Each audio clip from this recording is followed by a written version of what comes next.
Hello everyone, this is Cherie, and this is my April 2025 wrap-up vlog. So before I get into the usual summary of what I watched, I just want to talk about the library book sale. So there's an annual library book sale, and in addition to books, they sell CDs and DVDs. So I always go to the DVD section to see if, anything from my Amazon wish list might have made it into the bins there. And I found 3 DVDs. Now I was thinking about it, it's like I don't need more DVDs. I mean, look at the shelves back there. I still have all these DVDs to watch from the past few years. And I was just like, okay, let me think about it. But then I saw the price and it was 50 cents each. So I got 3 DVDs that I didn't need. Actually, one was on my Amazon list, but 3 DVDs that I probably won't watch for a while, but they were 50 cents each. So the first is Lady Bird. Ooh, there we go. Lady Bird by Greta Gerwig. This was her first feature film as a solo director. Then Collateral. This is a movie where Tom Cruise plays a bad guy. He's really good at playing bad guys. He should play more bad guys. And Jamie Foxx is the cab driver who has to drive this criminal around to all the locations where he does his bad criminal stuff. And then the final one, this is the one that was actually on my Amazon wish list, Pixar's Brave. And this is actually both a Blu-ray and a DVD. So 2 for the price of 1, 25 cents each, right? But yeah, all of these would have been $10 had I purchased them on Amazon. So instead of spending 30 bucks, I spent $1.50. All right, I want to talk about some screenwriting things, a couple of things in the news. Coverfly is shutting down in the summer. Coverfly is a screenwriting discovery talent platform. And I remember I joined it back in 2020 after I finished Dumpster Donna, and I had submitted to a free contest they had, the Screenwriting Lab free contest. I don't think I did much else on the platform. I didn't win. But I had uploaded my original draft of Dumpster Donna to Coverfly. So when I saw they were shutting down, I'm like, well, I should go in and just, remove it, just get all my stuff off the platform. And when I went in, I saw it actually got a little green rank indicator because the scorecard data was strong.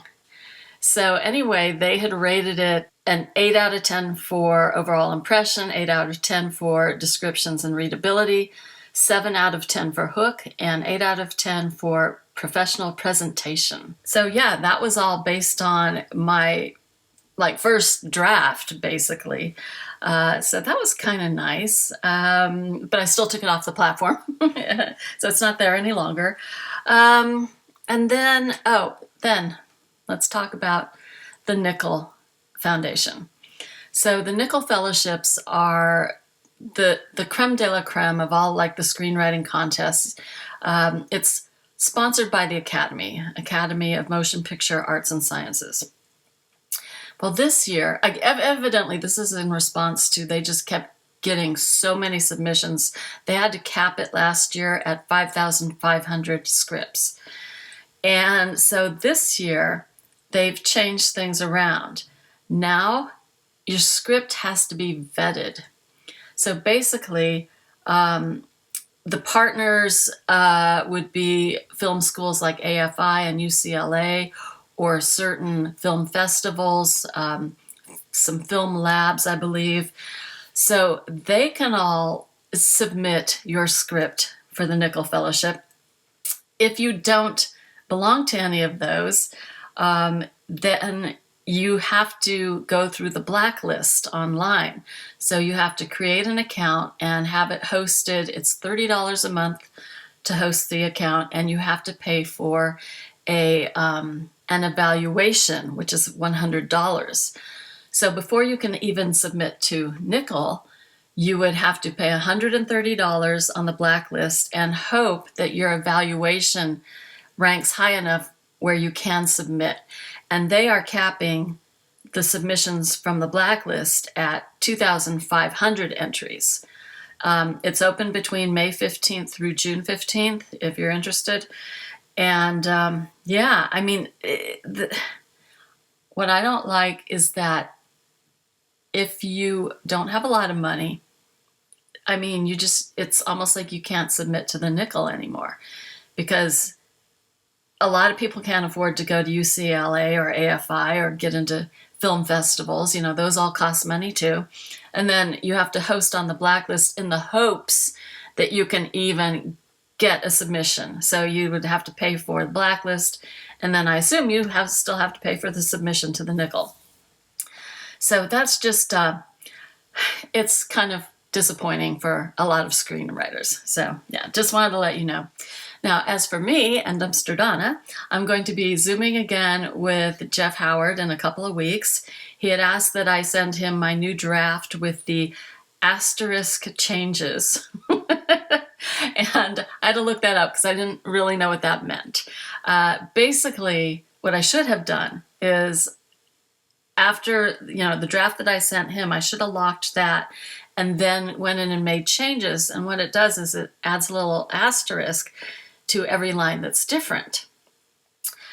So I didn't do that. So I'm going to have to retroactively go back and add those, which I've looked it up, and you can do it in Final Draft. So fingers crossed that will go smoothly and I can get the new draft with the asterisk changes to him this weekend. All right, so let's talk about the media I consumed in April. I did not read any books.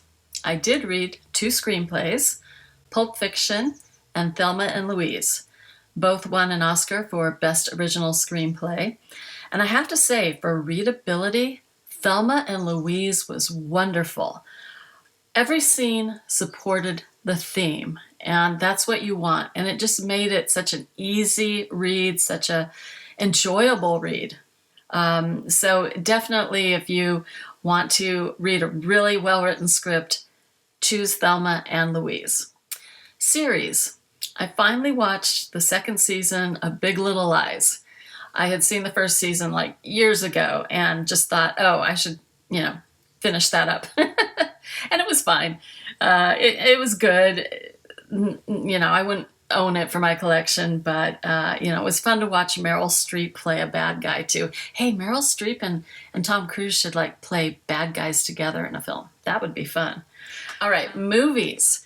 So April was Arab American Heritage Month, and so I rewatched 3 of my favorite Middle Eastern films. Captain Abu Raid, that's from the country of Jordan, and it's about a janitor at an airport who finds a discarded pilot's cap.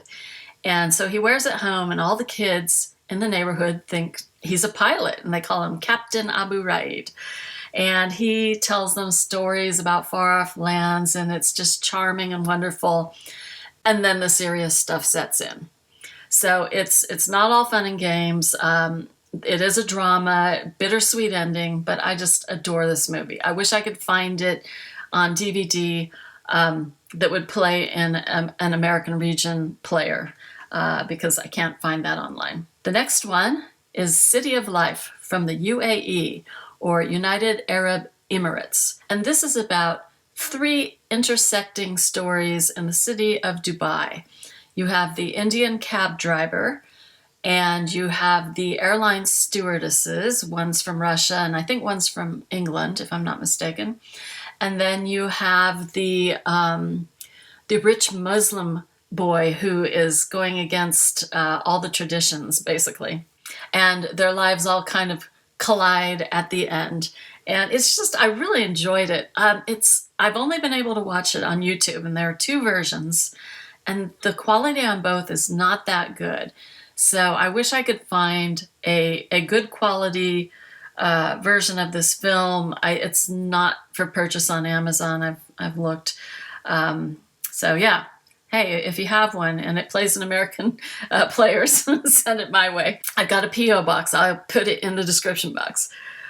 Next one, Peace by Chocolate. And this is not actually a Middle Eastern film, but it's about Syrian refugees who relocate to Canada. So it's a Canadian film. And while there, they start a chocolate shop, and it's charming. This is like a winter watch. This is one you can watch with the whole family. It's heartwarming. It's just, yeah, it's based on a true story. I love it. I've talked about it in past videos. If you haven't seen Peace by Chocolate yet, and you want a just nice feel-good film, watch that one. Next up, some other films I enjoyed. The first was The Adventures of Prince Ahmed, and it is based on tales from the 1001 Arabian Nights, but it's a German film directed by a woman, and it's the earliest surviving animated feature. And it's charming. It's done in the style of the silhouette puppets, you know, kind of like cutouts, and they move, and shadow puppets, that's what you call it. It's just charming. You know, the musical soundtrack is, you know, just takes you along through the story. It's just a little over an hour, and yeah, I think it's fun for the whole family. Up from Poppy Hill. This is a Studio Ghibli film that was recommended by someone who watched my last video, and it's about some students who are trying to prevent the destruction of their school. And then we have Capernaum, which is not recommended for everyone. It's a drama. It's intense. It is about a little boy. It takes place in Lebanon, and the boy runs away from home when his 11-year-old sister is married off to this really gross man. And he finds like a found family with this Ethiopian woman and her son, and then she goes missing. So he kind of has to take care of this kid. And it kind of culminates in like this trial where this kid's like, yeah, I want to sue my parents for having me, you know, putting me into this horrible world. It's really well done. And but I just, you know, it's probably like a one and done for me because it's painful to watch. The next one is Smile 2, a horror movie. I was not a huge fan of the first Smile. I didn't like the ending particularly, but this one was great. It's about a pop star, and you know, she's followed by all these creepy people with the smiles on their faces. And yeah, I thoroughly enjoyed it. I would watch this one again. And then The White Ribbon by Michael Haneke. It's a German film, black and white, takes place in the time right before the First World War in Germany. All these strange things start happening in this little village. And the kids in the village are super creepy. And so you're like, oh, is it the kids? Like, who's doing this? Like, what's happening? And what it's showing is that these are the kids basically that grew up and were the adults during the Second World War. And, you know, they were kind of horrible then. You know, just think how they're going to be in the future. Yeah, really well done. Again, probably another one and done for me. I'm not sure if I could watch that one again either. All right, now let's move on to the Harvard list. I did get through the next 10. I had seen some of them before. And the 3 that I really enjoyed were all kind of similar in a way. And those are A Hard Day's Night, starring the Beatles, Perrault Le Fou, a French film, and then Shadows of Forgotten Ancestors, a Soviet Union film, but it's really a Ukrainian film. And what's interesting about these is they all have the same zany sense of fun and weird camera angles and just editing that just goes all over the place, and you're just watching it going, what? Yeah, it's fun, and it's, you know, the Harvard list is going in chronological order. So there was something around that time where, you know, English filmmakers, French filmmakers, Ukrainian filmmakers were all like just in this headspace of just all this crazy stuff going on. So I would rewatch any of those films. And then finally, I want to say that I did see Sinners in the theater, And I highly recommend doing that if it's still playing in your area.